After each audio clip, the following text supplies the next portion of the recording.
आणखी एक महत्त्वाची बातमी आहे, काँग्रेसला मुसलमानांचा भलताच पुळका आलेला दिसतोय। तेलंगणा राज्यात काँग्रेसकडून खुलेआम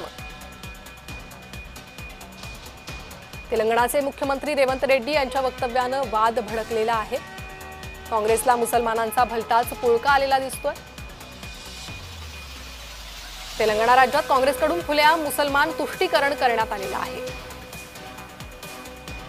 तेलंगणाचे मुख्यमंत्री रेवंत रेड्डी यांच्या वक्तव्याने वाद भडकलेला आहे।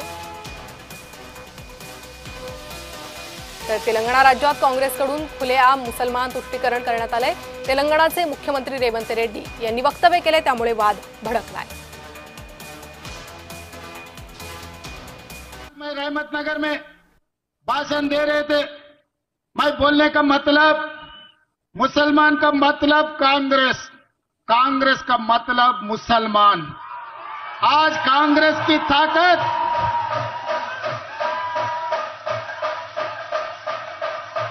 तेलंगाना सरकार की ताकत हमारे मुसलमान भाई बहनों।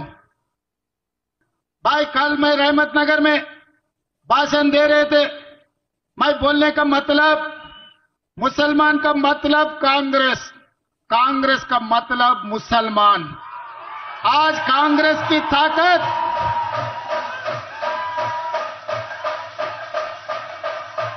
तेलंगाना सरकार की ताकत हमारे मुसलमान भाई बहनों। तर काँग्रेसची ताकद मुसलमान असल्याचं त्यांनी म्हटलेलं आहे, त्यामुळे काँग्रेसला मुसलमानांचा भलताच पुळका आल्याचं पाहायला मिळतंय। तेलंगणात काँग्रेसकडून खुलेआम मुसलमान तुष्टीकरण करण्यात येतंय। काँग्रेसचा अर्थ मुसलमान आणि मुसलमानाचा अर्थ काँग्रेस असं वक्तव्य केलेलं आहे तेलंगणाचे मुख्यमंत्री रेवंत रेड्डी यांनी। त्यामुळे आता हा वाद चांगलाच उफाळलेला आहे। यावर विरोधक कशी भूमिका घेतात हे पाहणं महत्त्वाचं आहे। तेलंगणा राज्यात काँग्रेसकडून खुलेआम मुसलमान तुष्टीकरण करण्यात आलेलं आहे।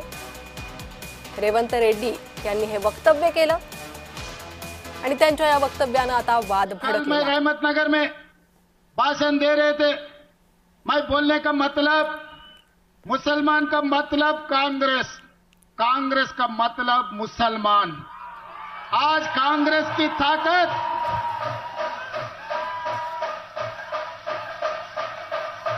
तेलंगाना सरकार की ताकत हमारे मुसलमान भाई बहनों। आणि याच संदर्भात भाजप प्रवक्ता मधु चव्हाण हे आपल्यासोबत जोडले गेलेले आहे। मधु चव्हाण जी, रेवंत रेड्डी यांचं हे धक्कादायक विधान आहे। काँग्रेसचा अर्थ मुसलमान आणि मुसलमानाचा अर्थ काँग्रेस असं ते म्हणतायत, काय प्रतिक्रिया द्याल? आता हे त्यांनी स्पष्टपणे सांगायची गरज नाही। नेहरूंच्या काळापासून काँग्रेसची अल्पसंख्याकांचं मुसलमानांचं लांगून चलन करणार आहे। या देशात धार्मिक जो त्या ठिकाणी एक प्रकारचा आतंकवाद माजलेला आहे, त्याला कारण काँग्रेसच आहे। जिनांवर प्रेमामुळे काश्मीरचा प्रश्न निर्माण झाला। या देशामध्ये आसाममध्ये अतिरेकी आले, ते सुद्धा काँग्रेसमुळे। फखरुद्दीन अली अहमद यांनी त्यांची त्या ठिकाणी त्यांच्या वसाहती निर्माण केल्या। आणि म्हणून ज्याला भारतीय जनता पार्टी म्हणते की काँग्रेस मुक्त भारत, त्याचं कारण आम्ही लोकशाहीच्या विरोधात नाही।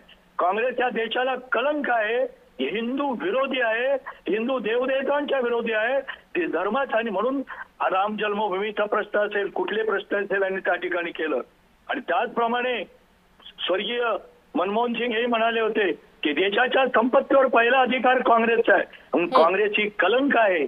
या देशात काँग्रेसला उपटून अरबी समुद्रात मुळासकट ग्रामपंचायतीपासून तर लोकसभेच्या स्तरापर्यंत उघडून फेकून दिली पाहिजे। आणि आज त्यांनी स्वतःच्या त्या ठिकाणी तोंडाने कबूल केलेला आहे। पंडित जवाहरलाल नेहरूंचा इतिहास बघा। मधु चव्हाण जी, याचा परिणाम समाजात काय होईल? याचा परिणाम समाजात काँग्रेस ज्या प्रकारे, त्यामुळे जे धर्मांध मुस्लिम आहेत ते माजतील, अतिरेक करायला लागतील। पण त्याचा दुसरा सुद्धा परिणाम हिंदूंनो लक्षात ठेवा, तुम्ही जर एक राहिला नाही तर तुम्ही कधी खेळले जाल, तुम्ही कधी नष्ट व्हाल, तुमची देवदेवता कधी नष्ट होतील, धर्म कधी नष्ट होईल, ग्रंथ कधी नष्ट होतील, तुमच्या रीती रिवाज सांस्कृतिक मूल्य कधी नष्ट होतील हे तुम्हाला कळणार सुद्धा नाही। आणि तेलंगणाच्या मुख्यमंत्र्यांच्या तोंडातून आलेले उद्गार हे काँग्रेसचं मूलाधार आहे. काँग्रेसला आदेश मुस्लिम राष्ट्र मधू चव्हाण मात्र एक महत्वाचा प्रश्न असा उपस्थित होतोय की काँग्रेसला एवढ्या टोकाची भूमिका घेण्याची गरज काय पडली? त्याचं कारण त्यांना माहिती आहे या देशातला तमाम जो हिंदू धर्म आहे की ज्याच्या जाती विभाजन करून थकले, परंतु होत नाही. आणि म्हणून हिंदू संघटन कर, भारतीयांचं संघटन कर, या देशाला मातृभूमी मानणाऱ्यांचं संघटन करणाऱ्या RSSचं बळ वाढतंय काँग्रेसच्या लक्षात आलं.